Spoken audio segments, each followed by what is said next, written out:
As an environmental, non-governmental organization, our focus on the energy sector is to prevent harmful impacts from energy investments.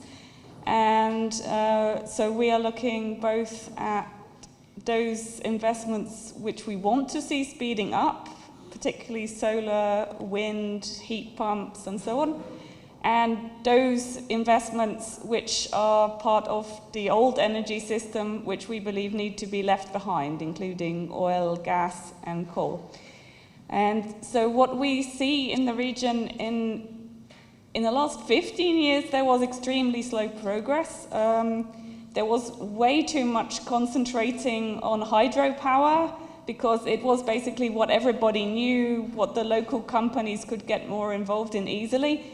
But actually, a lot of small hydropower was built that doesn't actually produce that much electricity. So a lot of subsidies were wasted, a lot of time and effort was wasted in a source which ultimately cannot provide a big growth in the sector. I'm glad to say that in the last 3-4 years that has changed finally. We definitely see a speeding up of wind and solar investments now. What I think is a major issue for us as an environmental organization is that we don't see much of advance in fulfilling the requirements of pollution control legislation, especially by the coal plants in the region. Just a couple of days ago, we had our 6th edition of our regional report, which examines this issue, called Comply or Close. And region-wide, it's not the same in Kosovo, but region-wide sulfur dioxide emissions are 5.7 times as much as they're allowed to be from coal plants. So this is absolutely unacceptable. Basically, almost nothing has changed since this legislation came into force in 2018. To a certain extent, I think, on one hand, we have to take into account that all the Western Balkan countries want to be in the EU.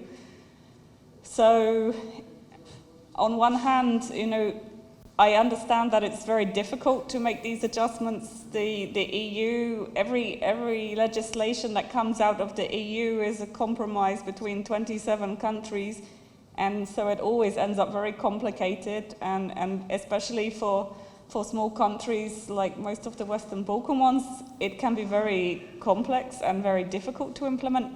But on the other hand, everybody has to do it eventually. I mean, if the countries want to be in the EU, they have to do it. So the question is indeed how to mobilize those resources which are available to help. When it comes to the CBAM, first of all, actually there is a specific part in the regulation regarding electricity which actually allows some flexibility for the Western Balkan countries if they will comply with certain conditions that they could be exempt from the CBAM. And those include introducing an emission trading scheme till 2030, complying with the energy and environmental legislation for the sector, having long-term strategies, etc., etc. So I think in the beginning, most of the countries thought, oh yeah, we're going to get ourselves an exemption, but actually, I mean, as we see, the deadlines are coming and many of the conditions are not met yet. I agree with this comment that regional cooperation is needed because the green agenda is a fairly big topic to discuss in details now because it goes into circular economy, air pollution, water pollution, etc. But to stick to CBAM and to climate action as the first sort of pillar of the green agenda, we've done quite a lot of improvements, starting with, first of all, providing, as we discussed in the previous panels, providing a very good scientific base on how do we move forward, because we want to inform our policies based on science, both environmental and climate policies, but also energy policies. So there was a lot of modeling involved in all of these policy preparations. In addition to that, we need to have a lot of legislative infrastructure ready. That is why this year we enacted the first climate change law that is also in line with what the Circular Declaration says for countries that have signed the Circular Declaration.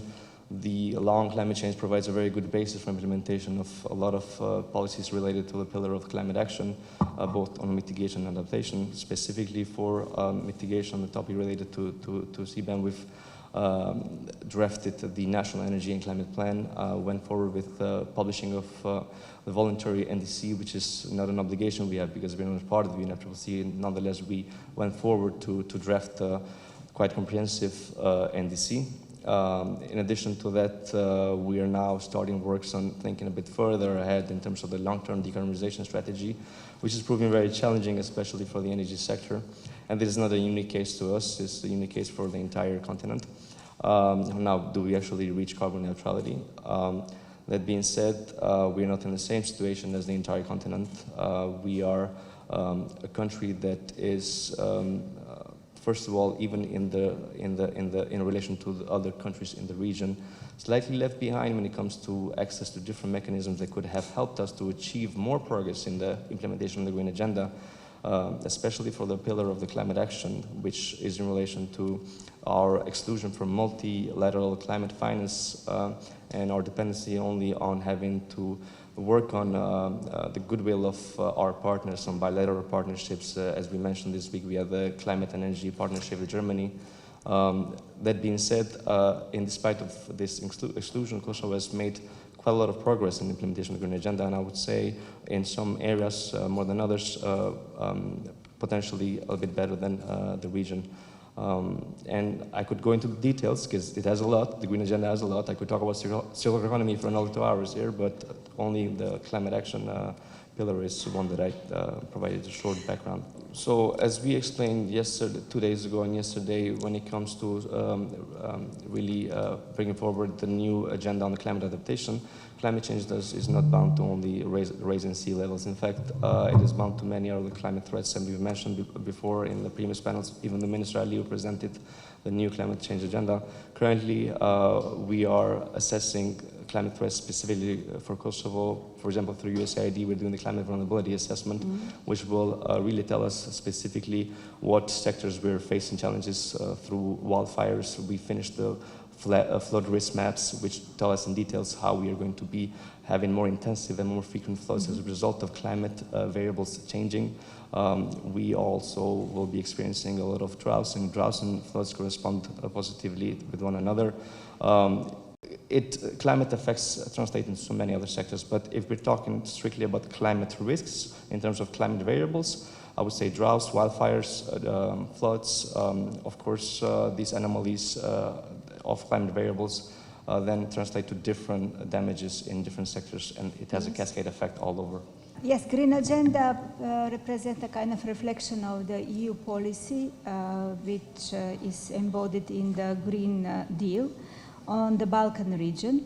And of course, now many activities are interlinked, and the Green Agenda itself is very complex.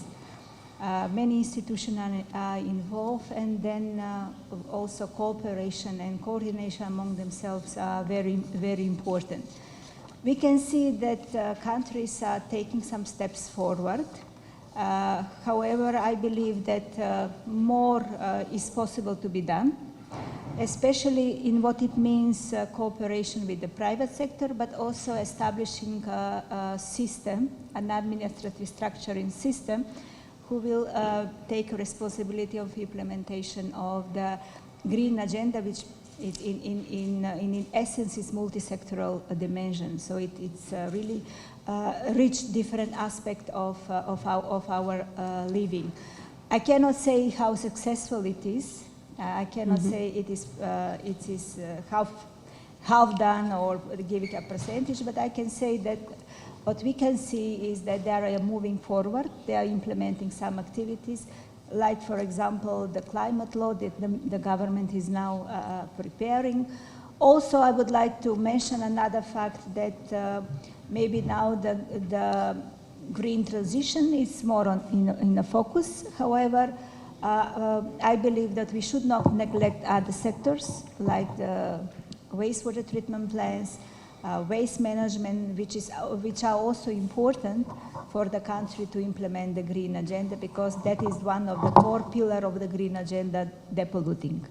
Thank you. I want to contribute something to the discussion that was previously conducted, and to say about CBAM, whether the companies already know. Nowhere in the Balkan region and also in the world are ready to embrace and implement the CBAM regulation as it is. Starting January 2026, each company in these sectors should provide a report. They already started providing such a report, but this report that shall be from January should be reports that will be counted to buy the CBAM certificates, which should be paid the latest by May 2027. CBAM will impose a kind of, I would say it may have political problems, issues in the Western Balkan region if the country would not cooperate. CBAM regulation is very strict in terms of saying, if you pay domestically the carbon tax, that will be deducted from the carbon tax that you will pay when importing to the EU. Many countries in the region now will start imposing carbon tax, and you are right. You have a product coming as a resource material, as a raw material in other product, and this product should be counted when you export. Countries are very much connected.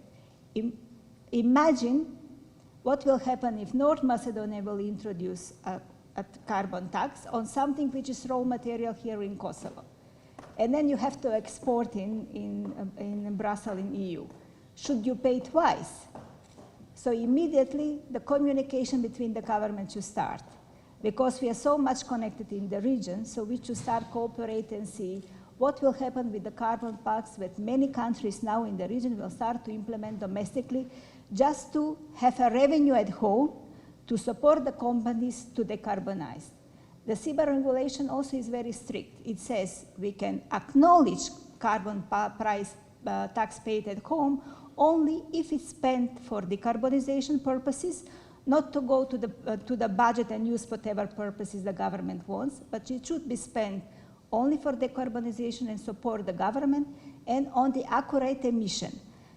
And we now know with the growth plan facility, the countries by end of next year should have fully implemented, or at least to have the system ready for monitoring, reporting, accreditation and verification, which is a kind of a base for the CBAM. That's why I say that we have to start cooperating among ourselves. In North Macedonia, we made the assessment. Company is not ready. Only the big companies, which are in big multinational companies, they start implementing. To